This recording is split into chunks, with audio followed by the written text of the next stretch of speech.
తెలంగాణలో ఒక సామెత ఉంటది. రెడ్డొచ్చే మొదలయ్యి అని. ఎందుకు చెప్తున్నా ఇప్పుడెందుకు రెడ్డొచ్చే మొదలయ్యి అని చెప్తున్నా అనుకుంటుర్రా? రెడ్డొచ్చిండు గదా మనకి. మన సీఎం రేవంత్ రెడ్డే గదా! సో, ఇప్పుడు ఏ పథకాలు గావాలన్నా గూడా రెడ్డొచ్చే మొదలయ్యి అన్న లెక్క మళ్ళా కొత్తగా స్టార్ట్ జేయాలన్నట్టు. కొత్తగా ఇప్పుడు మీరు ఇదివరకు చానా పథకాలకి సంబంధించి చానా గవర్నమెంట్ ఇస్తా అని చెప్పిన పథకాలకే మీరు చాలా సార్లు అప్లికేషన్‌లు బెట్టుంటరు. కానీ మళ్ళొక్కసారి రెడ్డొచ్చే మొదలయ్యి అన్న లెక్క మళ్ళొకసారి బెట్టుకోవాలన్నట్టు. ఇప్పుడు ఏ పథకమైనా సరే గ్రాండ్‌గా అనౌన్స్ చేస్తరు. కానీ గ్రౌండ్ లెవెల్‌లో జరిగినాయా అంటే అసలెక్కడ గూడా ఏమీ జరగలేదు. వాళ్ళ పథకాలకి సంబంధించి వాళ్ళు గ్రాండ్‌గా అనౌన్స్ చేసుడు తప్ప గ్రౌండ్‌లో మొత్తం నిల్గన కనిపిస్తుంది. ఏ పథకం జూసుకోండి మీరు. కాంగ్రెస్ పార్టీ అనౌన్స్ చేసినటువంటి పథకాలు, ఇచ్చినటువంటి 6 గ్యారంటీలు గావచ్చు, 420 హామీలు గావచ్చు, ఏవి ఇప్పటివరకి మొత్తం హామీలు 14 నెలల్లో మొత్తం హామీలు కనీసం లాంచ్ చేసిర్రా అంటే ఏవి లాంచ్ చేయలేదు. చేసినటువంటి వాటిలల్లో చాలా పథకాలు సగం సగంలోనే ఆగినాయి. రుణమాఫీ, Rythu Bharosa, free current, gas subsidy, Indiramma ఇండ్లు, రేషన్ కార్డులు, కులగణన. ఇట్లా చెప్పుకుంటూ పోతే చాలా ఉన్నాయి. ఇట్లా చెప్పుకుంటూ పోతే ఎన్నంటే అన్ని చెప్పొచ్చు. గవర్నమెంట్ వచ్చిన రోజు నుంచి ఈ రోజు వరకి పథకాలకి సంబంధించి ఆడంబరంగా అనౌన్స్ చేస్తారు. కానీ గ్రౌండ్ లెవెల్‌లో పథకాలు జనాలకి అందుతున్నాయా? లేదు అంటే వీళ్ళు అనౌన్స్ చేసినంత స్పీడ్‌గానే పథకాలు అమలైతున్నాయా అంటే ఎక్కడా కూడా లేదు. వీళ్ళకి ప్రచారం ఎక్కువ, పని తక్కువ. ఏది చేసినా గూడా ప్రచారం చేసుకోవాలి ఎక్కువ గాని, పని మాత్రం చానా తక్కువుంటాయి. మొదలు పెట్టాలే, దాన్ని వదిలేయాలి. 14 నెలల్లో చాలా పథకాలు ఇప్పుడు నేను చెప్పినటువంటి చాలా పథకాలు మొదలు పెడుతున్నారు గానీ, అవి పూర్తయితున్నాయా? మొత్తం లబ్ధిదారులకి చేరుతున్నాయా అంటే 100కు 100% చెప్పొచ్చు. ఎక్కడ కూడా చేరలేదు. కనీసం అనుమానం కూడా అక్కర్లేదు. 10% కూడా అనుమానంతో చెప్పాల్సిన అవసరం లేదు. ఇప్పుడు చెప్పినటువంటి పథకాలు వేటిని కూడా 100% చేసిర్రా గవర్నమెంటు అంటే ఏది లేదు. రుణమాఫీ విషయంలోనే తీసుకుంటే రుణమాఫీ అందరికి ఎందుకు కాలేదు అంటే టెక్నికల్ సమస్య అన్నారు. బ్యాంక్ అకౌంట్లకి సంబంధించినటువంటి ఇష్యూ అన్నారు. ఎప్పుడైనా సరే ఇప్పుడు మేము 100% చేసినాము అని చెప్తారు. ఒక్కొక్క మంత్రులే ఒక్కొక్కలాగా చెప్తారు. మళ్ళీ జనాల దగ్గర నుంచి లేదు మొత్తం 100% కాలేదు అని వచ్చినప్పుడు ఏం చెప్తారంటే దాన్ని ఏదో సాంకేతిక సమస్యనో ఇంకొకటో వేరొక దాని దిక్కు మళ్లించడం. లేదంటే డైవర్షన్ చేయడం. ఆ రోజుకి ఆ ఇష్యూని లైవ్‌లో లేకుండా ఇప్పుడు రుణమాఫీకి సంబంధించి ఒకవేళ బాగా చర్చ జరిగిన రోజు ఆ రోజు ప్రభుత్వం దేన్నో ఒకదాన్ని అసలు సంబంధం లేని దాన్ని తెర మీదకి తీసుకొస్తారు. రైతు భరోసా అప్పుడు కూడా ఎట్లాంటి డైవర్షన్ పాలిటిక్స్ చేసినారు అనేది తెలంగాణ సమాజం అంతా కూడా చూసింది. రుణమాఫీకి సంబంధించి 100% రుణమాఫీ అయ్యింది అని ప్రభుత్వంలోనే కొంతమంది చెప్తారు. 100% రుణమాఫీ కాలేదని అదే ప్రభుత్వంలో ఉన్న కొంతమంది మంత్రులు చెప్తారు. ఎందుకు కాలేదు అంటే టెక్నికల్ ఇష్యూస్ అని చెప్తారు. టెక్నికల్ సమస్యలు దానివల్ల కాలేదు అంటారు. సరే మిగతా పథకాలు మిగతావి ఎట్లా ఉన్నాయి అనేటువంటిది కాకుండా ఇప్పుడు కులగణనని తీసుకుందాం. కులగణన గురించి ఏం చెప్పిరు? 42% రిజర్వేషన్ ఇస్తాము అన్నారు. బీసీ కామారెడ్డి డిక్లరేషన్ వాళ్ళకి కామారెడ్డిలో బీసీ డిక్లరేషన్ ఇచ్చిరు. 42% బీసీలకు సీట్లు ఇస్తాము అనేటువంటిది. బీసీ కులగణన చేసిరు. మేము అధికారంలో ఉన్నటువంటి రాష్ట్రాలలో కులగణన చేస్తాము. అధికారంలోకి వస్తే వేరే రాష్ట్రాలలో కూడా కులగణన చేస్తాము అని చెప్పారు. సరే కులగణన గురించి కూడా కనీసం ఒక రివ్యూ చేసిరా కులగణన జరిగినన్ని రోజులు అంటే అది కూడా లేదు.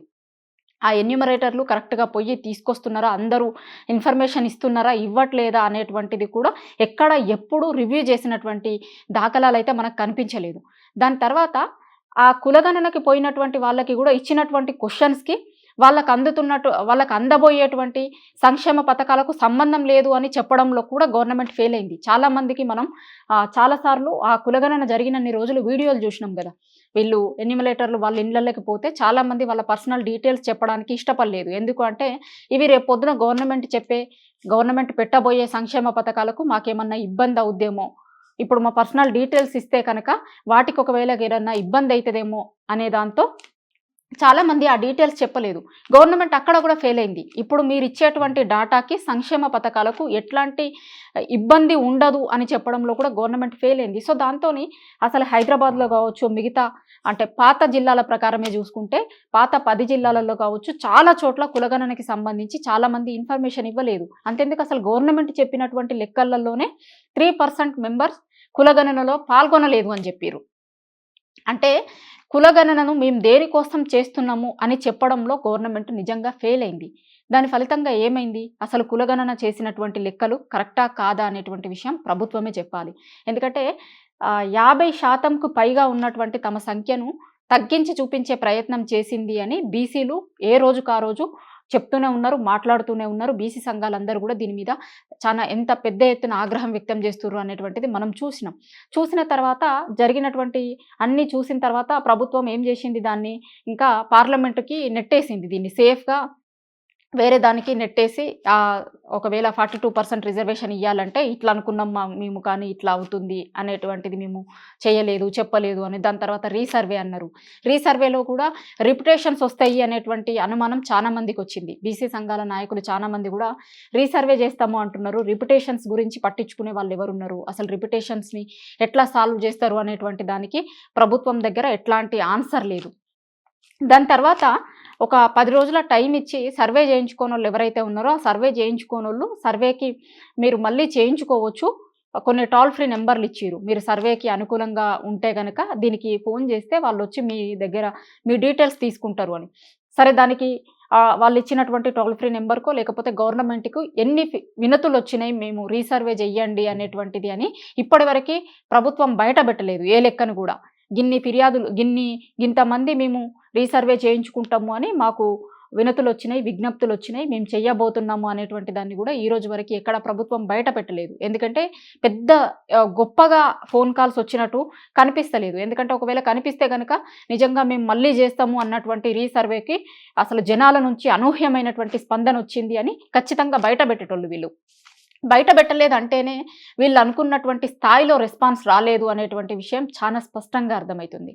దాని తర్వాత రైతు భరోసా ఏమైంది, ఎట్లా ఉంది అందరికీ తెలుసు. అసలు ఫస్ట్ వాళ్ళు అధికారంలోకి రావడానికి ఇచ్చినటువంటి హామీలలో రైతు భరోసా కూడా మెయిన్‌ది. ఆ రోజు ఎప్పుడు కూడా మేము ఇన్ని ఎకరాలకు ఇస్తాము అనేటువంటి దాన్ని ఎక్కడ చెప్పలేదు. కానీ రైతు భరోసా అనౌన్స్ చేసిన తర్వాత జనవరి 26 రోజు లాంచ్ చేసిర్రు. లాంచ్ చేసిన రోజు నుంచి ఈ రోజు వరకి ఎంతమందికి లబ్ధిదారులకి డబ్బులు పడ్డాయి, ఎన్ని ఎకరాల వరకు ఇచ్చింది ప్రభుత్వం అనేటువంటి దాని మీద కూడా ఇప్పటివరకి ప్రభుత్వం ఒక స్పష్టమైనటువంటి డాటాను రిలీజ్ చేయలేదు. ఎన్ని ఎకరాలకి మొదటి రోజు ఫస్ట్ రోజు ఎకరం ఉన్న వాళ్ళకి ఇస్తాము అన్నారు. తర్వాత ఇప్పుడు 3 ఎకరాల వరకు ఉన్నటువంటి వాళ్ళకి పడ్డది అని చెప్తున్నారు. నిజంగా 3 ఎకరాల వరకు ఉన్నటువంటి వాళ్ళకి ఎన్ని ఎకరాలకు ఎన్ని లక్షలని, ఎన్ని కోట్లని ప్రభుత్వం రిలీజ్ చేసింది, ఎంతమంది ఖాతాదారుల్లోకి డబ్బులు వెళ్ళాయి అనేటువంటి విషయం గురించి ఇప్పటి వరకు కూడా ప్రభుత్వం నుంచి ఒక స్పష్టమైనటువంటి ఆన్సర్ లేదు. ఇవి కొన్ని పథకాలకి సంబంధించి నేను ఇప్పుడు చెప్తున్నా. ఎందుకంటే మొత్తం చెప్పుకుంటూ పోతే ఒక రోజు సరిపోదు, ఈ వీడియో సరిపోదు మీకు చెప్పాలంటే కనుక. అన్ని పథకాలకి సంబంధించి ఎక్కడ స్టార్ట్ చేశారు, ఎక్కడ ఎండ్ చేశారు అనేటువంటి దానికి ఒక్కొక్క పథకం గురించి ఒక్కొక్క గంట చెప్పినా కూడా ఇన్ఫర్మేషన్ అనేటువంటిది ఇంకా ఉంటూనే ఉంటుంది. ఎందుకంటే ఇన్ని పథకాలు మేము చేస్తాము అని అధికారంలోకి వచ్చినటువంటి కాంగ్రెస్ పార్టీ ఏం చేసింది అనేటువంటి విషయం చాలా స్పష్టంగా జనాలకే అర్థమవుతుంది. జనాలు చూస్తున్నారు. ఎందుకంటే ఈ పథకాలన్నీ కూడా ప్రభుత్వం చేస్తాము అని చెప్పిన పథకాలన్నీ కూడా అందాల్సింది జనాలకే. అల్టిమేట్‌గా అందుతున్నాయా లేదా అని తెలుస్తుంది కూడా జనాలకే. కాబట్టి ఒక్కొక్క పథకం ప్రభుత్వం ఏ విధంగా లాంచ్ చేస్తుంది, ఎంతమందికి అందుతుంది అనేటువంటి విషయం చాలా స్పష్టంగా జనాలకే తెలుసు. ఎందుకంటే ఒక్కొక్క దాని గురించి చెప్పుకుంటూ పోతే చాలా పెద్దగా అవుద్ది కాబట్టి నేను చెప్పట్లేదు. కేవలం ఈ 3 మాత్రం. ఎందుకంటే కాంగ్రెస్ పార్టీ అధికారంలోకి రావడానికి మెయిన్‌గా కారణమైనటువంటి వాళ్ళల్లో రైతులు కూడా ఉన్నారు. రైతు రాజ్యం, ఇందిరమ్మ రాజ్యం రాబోతుంది అని చెప్పి కాంగ్రెస్ పార్టీ అధికారంలోకి వచ్చింది. అధికారంలోకి వచ్చిన తర్వాత చేసినటువంటి వాటిలో మెయిన్‌గా రుణమాఫీ, రైతు భరోసాకి సంబంధించినటువంటి ఇష్యూస్‌ని నేను ఇప్పుడు మీకు చెప్పిన. దాని తర్వాత ఇప్పుడు కొత్తగా తీసుకున్నటువంటి కులగణన. ఇంకొక ముఖ్యమైన విషయం కూడా రేషన్ కార్డులకి సంబంధించి కూడా 10 ఏండ్ల నుంచి రేషన్ కార్డులు ఇవ్వలేదు గతంలో ఉన్నటువంటి ప్రభుత్వం. మేము అధికారంలోకి రాగానే రేషన్ కార్డులు ఇస్తాము అన్నారు. అధికారంలోకి వచ్చిన తర్వాత 14 నెలలు అవుతుంది. ఇప్పటివరకు రేషన్ కార్డుల గురించి దిక్కే లేదు.